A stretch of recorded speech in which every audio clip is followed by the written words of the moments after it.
हल्द्वानी में नगर निगम चुनाव को लेकर सभी प्रत्याशी जनसंपर्क में तेजी ला रहे हैं और अब जुबानी हमले का दौर भी शुरू हो गया।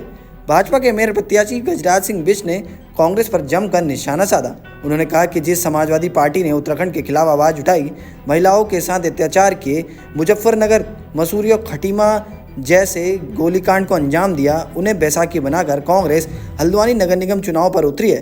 कांग्रेस भले ही इससे अपनी बढ़त मान रही हो, लेकिन ये उनके पतन का कारण बनेगा। पूरा हल्द्वानी देख रहा है और समझ रहा है कि नगर निगम चुनाव को क्या तस्वीर देने की कोशिश की जा रही है और किन्हें आगे किया जा रहा है। गजराज सिंह बिष्ट ने यह भी कहा कि पिछले 10 वर्षों से भाजपा ने हल्द्वानी में शानदार काम किया है और इस विकास मॉडल को वो आगे लेकर जाएंगे। उन्होंने ये भी कहा कि निवर्तमान मेयर जोगेंद्र सिंह रौतेला का संरक्षण उन्हें मिलेगा। प्रेस वार्ता में मेयर प्रत्याशी गजराज सिंह बिष्ट के अलावा विधायक बंशीधर भगत, विधायक मोहन सिंह बिष्ट और निवर्तमान मेयर डॉक्टर जोगेंद्र सिंह रौतेला भी मौजूद रहे। कार्यों को देखते होंगे और जनता से किस तरह का समर्थन आपको मिल रहा है?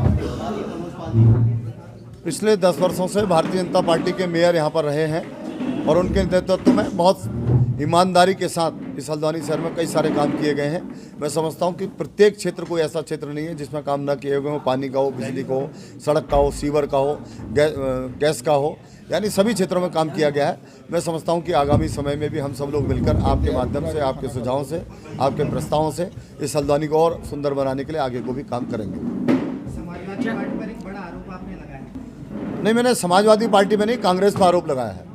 मेरा ये कहना है कि किसी का भी समर्थन लेने से हमें गुरेज नहीं है, लेकिन जिस समाजवादी पार्टी के शासन में राम भक्तों पर गोली चली हो, जिस समाजवादी पार्टी के शासन में हमारी माता बहनों के साथ बलात्कार किया हुआ, मुजफ्फरनगर जैसा कांड किया गया हो, जिस समाजवादी पार्टी के नेतृत्व में मसूरी गोली कांड किया हो जिसमें हमारे युवाओं की डेथ हुई, जिस समाजवादी पार्टी के नेतृत्व में खटीमा जैसा नरसंहार हुआ हो, ऐसी समाजवादी पार्टी का समर्थन लेना मैं समझता हूं कि कांग्रेस के लिए पतन का रास्ता उसके लिए खोल गया। और निश्चित रूप से जो लोग अपने बोर्ड में लिख रहे हैं कि राज्य आंदोलनकारी, उनका अगर जमीर जिंदा है और अपने को राज्य आंदोलनकारी मानते हैं तो उन्हें राज्य आंदोलनकारी जो लाइन है उसको हटा देना चाहिए। अच्छा गजराज जी, आपने देखिए, विकास एक सतत प्रक्रिया है। विकास के मायने समय समय पर बदलते रहते हैं।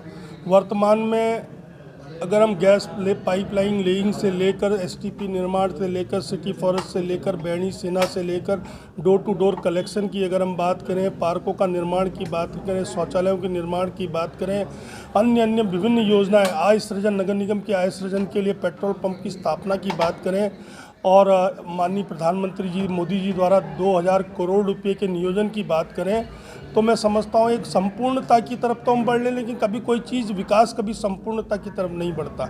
विकास के मायने होते हैं वो सतत एक प्रक्रिया है। आने वाले समय में केंद्रीय योजनाएं अब आम जन सुविधाओं के लिए विभिन्न प्रकार की आती हैं, उनके क्रियान्वयन का कार्य वो करेंगे और वो दक्ष हैं और वो करेंगे। जोगेंद्र भाई, एक बयान आया था दर्जा राज्य मंत्री जी का कि भाजपा के प्रत्याशी के सामने सारे प्रत्याशी मरे हुए हैं। देखिए, जनता के द्वारा जताया जा रहा है। देखिए, उनका वो निजी बयान हो सकता है, कभी कभी स्लिप ऑफ टंग भी हो सकती है और वो स्लिप ऑफ टंग मैं मानता हूँ।